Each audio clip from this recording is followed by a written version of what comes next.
The consensus best CO2 monitor for personal use, the Aranet4, is currently on sale. It's usually $250. It's on sale for $150. It's probably going to sell out because it's very popular. And shout out to Clean Air Club in Chicago for sharing this widely. I also want to talk about CO2 and how it relates to COVID and particles real quick. So before we get into this little handy dandy chart I made, the idea is that CO2 is a way to measure ventilation because when people are in a room and we breathe CO2 out, if that CO2 has a place to go, either out an open window, out a leaky part of the room, or the HVAC system is pulling that air and pulling that gas and putting it outside, you would have low CO2. If the CO2 that's being breathed out goes somewhere else, you have low CO2.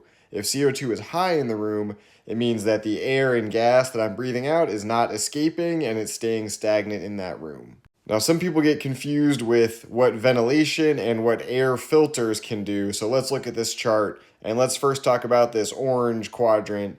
What happens if you have low filtration, you don't have an air filter in the room, and your HVAC system is not filtering out very quickly, so you're not straining any particles in the room, and you have low ventilation. Air can't get out very easily. In that situation, if someone was sick with COVID, for example, they would be breathing into the room and you would have a high amount of gas or CO2 and a high amount of particles like COVID in the air. And so this is the scenario, this is one scenario where CO2 is a good proxy for how much COVID might be in the air. When you're in an airplane, for example, when you're sitting on the runway, they aren't running the HVAC system and the HEPA filters most of the time. And you'll see people with these Aranet devices, the CO2 will read 1,500, 2,000, 2,500. The outdoor CO2 levels are about 450. So that means in the plane, you may have 3, 4, 5 times as much CO2 as outdoors. So that's not a good scenario. That's a lot of gas building up and a lot of particles building up because those planes are not running the HEPA filters at that time. Now here's a scenario where CO2 and COVID risk are not connected. Let's say you had a room with bad ventilation, but a lot of air filters. So air is not moving very well, it's not being pulled outside. When air is breathed out, it's staying in the room, but it's running through air filters. Those filters can filter out particles, but they can't filter out gases. So in this scenario, your CO2 meter would show a lot of CO2 in that room, but there wouldn't be very many particles in the room because the air filters are filtering out the particles out. Now let's look at this top right scenario. You don't have air filters running and you have very good ventilation. You should have low gases and low CO2 because it's being ventilated to the outdoors and fresh air is coming in, and you should have low particles as well because you're getting fresh air that has fewer particles in it. Now, I think the two exceptions here with the asterisks, let's say there's a lot of wildfires happening. You're not going to have low particles because you're bringing in air from the outside that's actually dirtier than what might be in the room.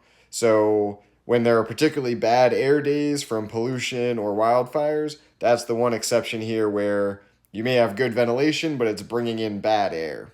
Additionally, I think maybe that asterisk is also about ventilation helps the overall room, but if you're really close to someone, if you're talking to someone at length from 2 to 3 feet away, good ventilation in the room will protect you, but not perfectly from COVID. Similarly to how when you're outside, that lowers COVID risk immensely, but if you have a long conversation with someone 2 or 3 feet away, you can catch COVID outside. It doesn't happen all the time, but I personally know someone who got COVID outdoor at a party a couple years ago. And this brings us to our ideal scenario. You have high ventilation, the air is being circulated very well. You also have high filtration from air filters. In this case, you will have low gases and low particles pretty much every time without exception, as long as your filtration is actually high, your ventilation is actually high. So, all that being said, having an Aranet, I actually have 2 of them, don't tell anyone, is really helpful because I can measure the CO2 in my rooms. I also let people borrow them sometimes to take measurements around their spaces or their work. So what you can tell is in your bedroom, for example, CO2 levels above 1,000 are not very healthy. We actually can see cognitive impacts of CO2 above 1,000.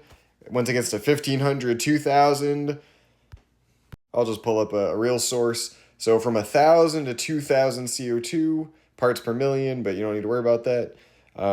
You can be drowsy and it can start to affect your thinking. Above 2,000 to 5,000 is where you get headaches, poor concentration, loss of attention. It even affects your heart rate and can make you nauseous.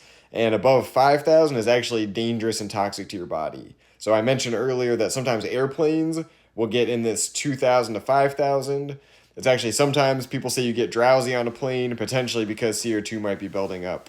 I'm not positive if that's true because when the plane's actually in the air, it does seem to be running the HVAC pretty well in most cases. But anyway, so what you do is you measure the CO2 in your room, let's say overnight. What I see in my room, so actually this is not from my room, I think I had this by my desk. So I had a pretty big peak of almost 1,200 parts per million at 1 o'clock yesterday. So I probably would have started feeling a little drowsy. I may not be at peak cognitive performance when that's happening for a prolonged period of time. It does seem to be a pretty short spike. But in this case, I would want to crack open a window, make sure my HVAC was running. And so whatever was going on, I might have just been breathing right next to the device. It did drop pretty quickly. But if you see sustained high levels, that's where you want to look into CO2 remediation. You can look up some articles on that. But really the answer is going to be airflow. So some combination of your windows, maybe using a fan to pull in air from the outside, or messing with your HVAC, which I'm not able to give too much HVAC information to you, but so that's my off-the-cuff CO2 breakdown. I'm going to have a link to the Aranet in my bio, no affiliate. It's just a product that I use, highly recommend, and once again, shout out to Clean Air Club in Chicago. Y'all are the best, because I heard about the sale through them.